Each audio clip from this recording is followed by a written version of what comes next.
కోసం దొంగతనం చేయడానికి వెళ్తాడా, బ్యాట్ కోసమే ఆ యువతిని చంపేస్తాడా అనే ప్రశ్న ఇక్కడ ఉత్పన్నం అవుతుంది. అయితే ఖచ్చితంగా ఆ బ్యాట్ కోసమే ఆ యువతిని చంపేశాడు, బ్యాట్ కోసం వెళ్ళినప్పుడు ఆ యువతిని చంపేశాడు, ఇంక వేరే పెద్ద కారణం ఏం లేదు అంటూ పోలీసులు కన్ఫర్మ్ చేశారు. ఎందుకు బ్యాట్ కోసం వెళ్ళాల్సిన అంత అవసరం ఏమొచ్చింది అని ఒక ప్రశ్న వచ్చినప్పుడు, గతంలో కూడా కొన్నిసార్లు ఇలాంటి దొంగతనాలకు పాల్పడి ఉంటాడు అనే అనుమానాలు వ్యక్తమవుతున్నాయి. ఆ తల్లి చెప్తుందట, ఒకసారి కొత్త ఫోన్ వచ్చింది తన చేతిలోకి, ఆ ఫోన్ ఎక్కడిది అని అడిగితే సరిగా సమాధానం చెప్పలేదు, ఇంకా అడిగితే దురుసుగా మాట్లాడాడు, ఎందుకులే వీడితో మేము కూడా వదిలేసాం అని ఆ తల్లి అన్నదట. అని చెప్తూ పోలీసులకి ఆ తల్లి బాధపడిందట. అప్పుడే కనుక గట్టిగా నిలదీసుంటే, అసలు నీకు ఈ ఫోన్ ఎక్కడిది, ఏం చేస్తే వచ్చింది ఇది, నీకు ఎక్కడి నుంచి తీసుకొచ్చావు, ఆ డబ్బులు ఎక్కడి నుంచి వచ్చినాయి అని కనుక అప్పుడే గట్టిగా నిలదీసి బుద్ధి చెప్పుంటే ఈరోజు ఈ పరిస్థితి వచ్చేది కాదు కదా అని ఆ తల్లి కన్నీరు మున్నీరుగా ఏడుస్తుందట. గుండెలు బాదుకొని తమ నిర్లక్ష్యాన్ని తలుచుకొని ఆ తల్లి ఏడుస్తుందట.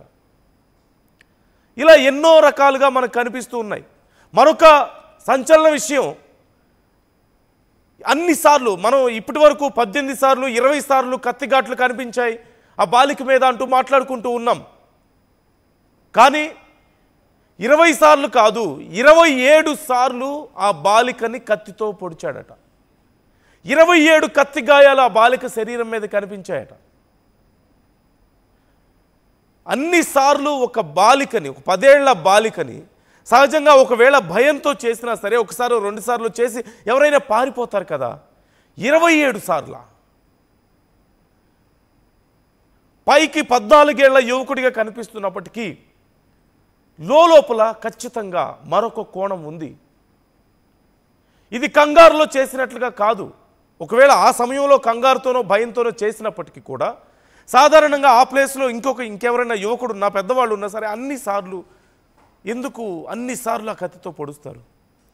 27 సార్లు కత్తితో పొడవగలిగాడంటే అది కేవలం భయంతో చేసింది కాదు. ఆ భయం వెనక ఇంకేదో ఒక మానసిక స్థితి, ఒక రాక్షసత్వం ఎక్కడో ఒక మూలన కనిపిస్తుంది. పోలీసులు కూడా అదే చెప్తున్నారు కదా, ఎప్పుడు ఆ క్రైమ్ థ్రిల్లర్స్ చూడడం, ఏదో ఒక రకమైన ట్రాన్స్లో ఉండేవాడు అంటూ ఆ తల్లి కూడా చెప్తుందట. తల్లి కానీ తండ్రి కానీ చెప్తున్నారట, ఎప్పుడు ఒక రకమైన ట్రాన్స్లో ఉంటాడు, ఏదో ఆలోచిస్తూ ఉంటాడు, తనని తాను ఒక గొప్ప సిఐడి లాంటివి ఇవన్నీ చూసి, సిఐడి స్టోరీస్, ఆ నావెల్స్ అలాంటివన్నీ చూసి, ఆ స్టోరీస్ చూడడం కానీ, ఆ సినిమాలు చూడడం కానీ, వీటన్నిటినీ అబ్జర్వ్ చేసుకొని తనని తాను ఏదో ఒక పెద్ద సిఐడి ఏజెంట్ లాగానో, ఒక హీరో లాగానో ఇమాజిన్ చేసుకుంటూ, ఒక రకమైన ట్రాన్స్లో ఉంటూ, కొన్నిసార్లు తనతో తానే మాట్లాడుకుంటూ, ఇలాంటి ఒక ట్రాన్స్లో ఉండేవాడు అంటూ తెలుస్తుంది. అంటే మానసికంగా మనం ఆర్టీవీ కూడా మీతో చాలా సందర్భాల్లో మాట్లాడింది కేసు గురించి మాట్లాడేటప్పుడు, ప్రతిదీ అబ్నార్మల్గానే కనిపిస్తుంది. ఇక్కడ ప్రతిదీ అబ్నార్మల్గానే కనిపిస్తుంది. అసలు అలా ఒక లెటర్ ఎవరైనా రాసుకుంటారా? ఒక దొంగతనానికి వెళ్ళేటప్పుడు కీ ఓపెన్ చేయాలి, డోర్ ఓపెన్ చేయాలి, మళ్ళీ డోర్ క్లోజ్ చేయాలి, ఇలా ఎవరు రాసుకుంటారు? సాధారణంగా ఉండేవాళ్ళు ఎవరు రాసుకోరు కదా. అసలు ఎవిడెన్స్ లేకుండా చేసుకుంటారు సహజంగా ఎవరైనా. కానీ చేస్తున్న పనికి తనకు తానే ఎవిడెన్స్ రాసి పెట్టుకున్నాడా? ఎలాంటి మానసిక స్థితి ఉంటే అది రాసుకుంటాడు? తనేమన్నా 4వ తరగతి 5వ తరగతి చదివే చిన్న బాబా, తెలిసి తెలియని బాబా, 14 ఏళ్ల వయసు, ఇంట్లో వాళ్ళకి చెప్పకుండా స్మార్ట్ ఫోన్ కొనుక్కోగలిగిన వయసు, ఇంకా గట్టిగా మాట్లాడితే ఇంట్లో వాళ్ళ మీద తిరగబడేటువంటి వయసు, తిరగబడినటువంటి సందర్భాలు కొన్ని ఉన్నాయి. సో అలా రాసుకున్నాడు అంటే ఖచ్చితంగా ఇట్స్ నాట్ నార్మల్. అండ్ ఒక 10th క్లాస్ స్టూడెంట్ రాయగలిగినటువంటి భాష కాదు అది. ఒక చిన్న పిల్లలు, ఏదో ఒక 3rd క్లాస్ 4th స్టాండర్డ్ పిల్లలు రాసినంత ఒక ఇంగ్లీష్ మనకి ఒక బట్లర్ ఇంగ్లీష్ కనిపిస్తుంది, వచ్చి రాని English. So that is not normal.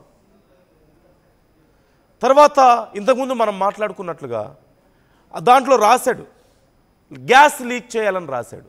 ఒక బ్యాట్ దొంగతనానికి వెళ్ళిన తర్వాత గ్యాస్ లీక్ చేయాలని ఎవరు రాసుకుంటారు? అంటే తన చిన్న దొంగతనాన్ని కప్పిపుచ్చుకోవడానికి మొత్తం ఎంత పెద్ద నష్టం జరిగినా కనీసం ఆలోచించలేని పరిస్థితుల్లో ఉన్నాడు. Is that normal? That's not normal. ఖచ్చితంగా దట్ ఈస్ సంథింగ్ అబ్నార్మల్. ఇలా ఎన్నో ఉన్నాయి, ఇంకా మనం క్లియర్గా విశ్లేషిద్దాం. ఒకసారి శిల్ప ఉన్నారు మనతో, శిల్పతో మాట్లాడదాం. శిల్పతో మాట్లాడిన తర్వాత ఇలాంటి అంశాల గురించి మనం ఇంకా క్లియర్గా విశ్లేషిద్దాం. శిల్పతో కూడా ఈ అంశాల గురించి విశ్లేషించే ప్రయత్నం చేద్దాం. శిల్ప, చాలా విషయాలు ఇంకా కొత్తగా బయటపడుతున్నాయి. ఆ తల్లికి అసలు అనుమానం రావడం కానీ, సొంత కన్న తల్లి ఏ కొడుకునైనా సరే సహజంగా అరే నువ్వు మర్డర్ చేసావని అడుగుతుందా ఎవరైనా? అడిగిందంటే ఖచ్చితంగా ఏదో సంథింగ్ ఈజ్ నాట్ నార్మల్ అని అర్థమవుతుంది. అదే 20 సార్లు 18 సార్లు అంటూ మనం అనుకుంటున్నాం, కత్తిపోట్లు కాదు 27 సార్లు అంటూ తెలుస్తోంది ఇప్పుడు. సో రీసెంట్ అప్డేట్స్ ఎలా ఉన్నాయి శిల్ప ఈ కేసుకు సంబంధించి?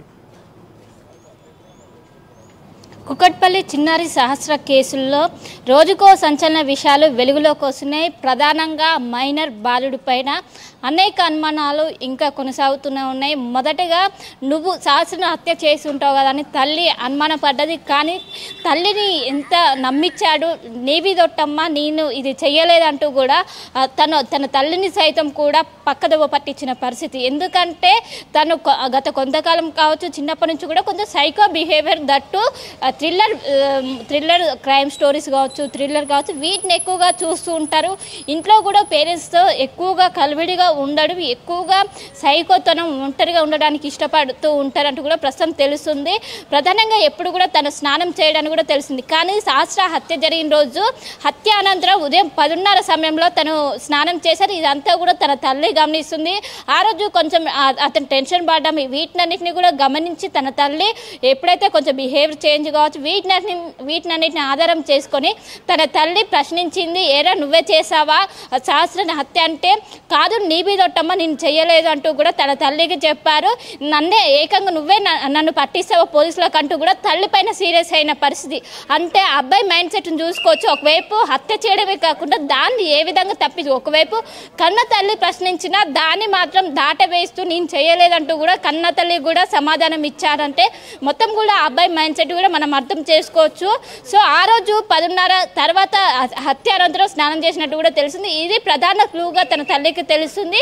మొత్తం మీద మనం ఇప్పటి వరకు కూడా 17 కత్తిపోట్లు అనుకున్నాం. కానీ ఆ అబ్బాయి ఒకవైపు పోలీసులతో 27 కత్తిపోట్లు పొడిచారంటూ కూడా చెప్పారు. ఏ మాత్రం కూడా భయం బెరుకు లేకుండా ప్రవర్తిస్తున్నారంటూ కూడా అక్కడ ఉన్నటువంటి ఎవరైతే విచారిస్తున్నటువంటి పోలీసులు సైతం ప్రస్తుతం అయితే చాలా షాకు గురవుతున్నారు. మొత్తం మీద ఒకవైపు ఇప్పటికే అదుపులోకి తీసుకున్నారు. అదుపులోకి తీసుకొని జువైనల్ హోమ్కి తరలించారు. దీనికి గల కారణాలు అసలు నిజంగా ఆ అబ్బాయే చేశారు. ఎందుకంటే మన రైటింగ్ కూడా చూసుకున్నట్లయితే 10th క్లాస్ చదివే అబ్బాయికి నాలెడ్జ్ అనేది ఉంటుంది.